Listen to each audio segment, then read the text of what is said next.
Here beginneth the chill night that encompasses all, reaching the great beyond.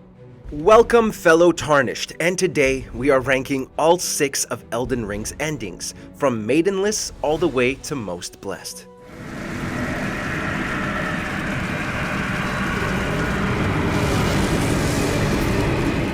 As many of the ending-specific scenes in From Software's open-world magnum opus barely last a minute, we'll be basing our choices on the culmination of each of the preceding quest lines, as well as their impact on the Lands Between as a whole.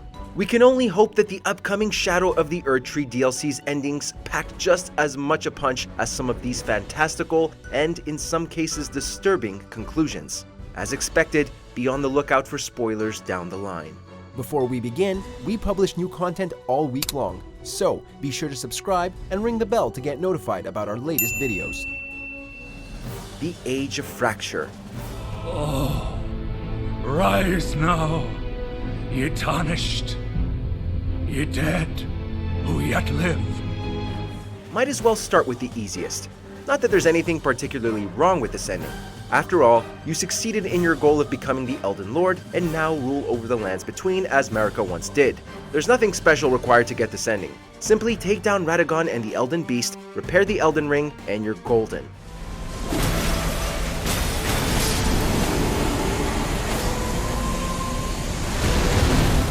Of course, this means you're still very much a puppet of the Greater Will, the outer god that so many were desperate to escape, and are essentially keeping the status quo until another grace given comes along to try and pick a fight.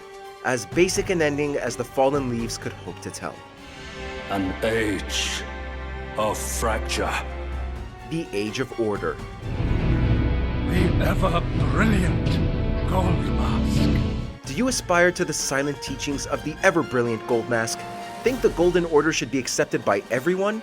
Then this is the ending for you. Follow the ever-elusive Gold Mask and his ever-faithful companion Brother Corrin as they teleport all across the Lands Between. Their questline may cost you a fair amount of runes in the long run, but it will also lead to the colossal revelation that Marika and Radagon are one and the same person. A glimpse into the heart of the Golden Order, documented by yours truly. From there, it's simply a case of repairing the Elden Ring with the Mending Rune of Perfect Order, the results of which will enforce the Golden Order's restrictions and disciplines on all living things. Free will be damned. If hunting down Gold Mask weren't such a hassle and he didn't fleece you out of so much, this might have ranked higher, but as it stands, all that is gold does not always glitter. The Age of Order. The Age of the Duskborn. I am the guardian of those who live in death. They call me a foul and rotten witch. Yet you still wish to be held by me? Everyone remembers Fia, the enigmatic member of the Round Table Hold, who bemisted Tarnished everywhere with her infamous hugs and seductive voice. Yeah, turns out her moniker of the Deathbed Companion isn't just for show. She is really driven to restore the concept of dying to the Lands Between, something that was removed on account of Marika's shattering of the Elden Ring. If you want to do right by From Software's ultimate goth girl, then you're going to need the Mending Rune of the Death Prince. How did you... Oh, my utmost thanks. With this, Godwyn can take his rightful place as first of the dead. On the positive side, there's plenty more of Fia's embrace to be found while in pursuit of her questline, but then you'll have to dive into a dream and vanquish the imposing Lich Dragon Fortisax at the tail end of it all. Conquering these trials leads to death returning to the Lands Between, but given Fia's cryptic words, it's likely you've brought about a slew of undead gods along the way. Can you imagine how epic it would have been if Godwyn's bloated frog corpse casually walked into frame during the final cutscene? The Age of the Duskborn. The Blessing of Despair. I asked you not to disturb me. Be thankful of the Hold serenity. It is all that keeps your death and defilement at bay. They don't call him the loathsome dung-eater for nothing. The loathsome dung-eater. The man's entire existence is devoted to murdering people and violating their corpses, all in the hope of one day being able to curse future generations so they're populated with pustules from the moment they're born. If you find such a disgusting dream to be appealing, for whatever reason, then you are more than free to help your new pestilential partner make his twisted vision a reality. Countless I have killed, and countless I have defiled, and soon the fruits will be born.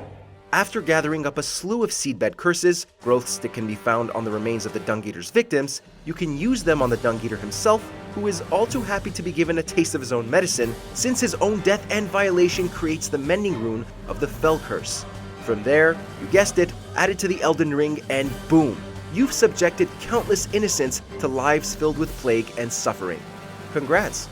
The reviled curse that defined our age.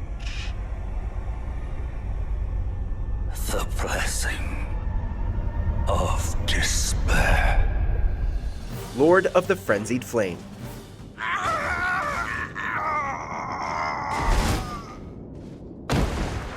Elden Lord? Don't need it.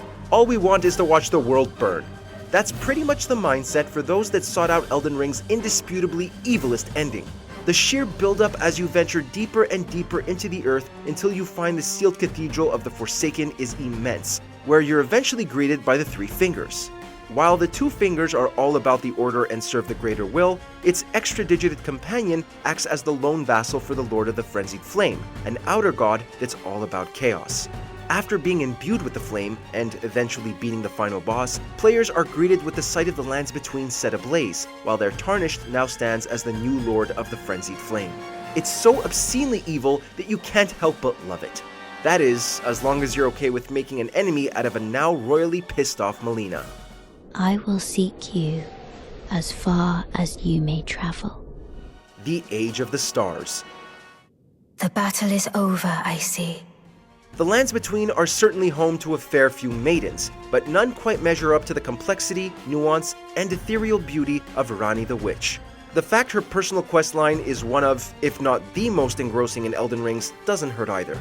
After swearing loyalty to her cause, the Tarnished is sent off to a slew of breathtaking yet equally dangerous locations, meet an awesome supporting cast, looking at you, best boy Blythe, take on a torrent of epic boss battles, and eventually learn of Ranni's ploy to remove the Greater Will altogether, uplifting humanity while she intends to spend her new godhood gallivanting around the cosmos, at least if you go by the original Japanese translation. In many ways, this hard-fought series of quests make for the best ending for just about everyone. Just remember, Tarnished, make sure you talk to Ranni every chance you get to earn maximum affection. Consort mode unlocked, baby. My dear consort eternal. Thanks for watching. If you enjoyed the video, there's more where that came from.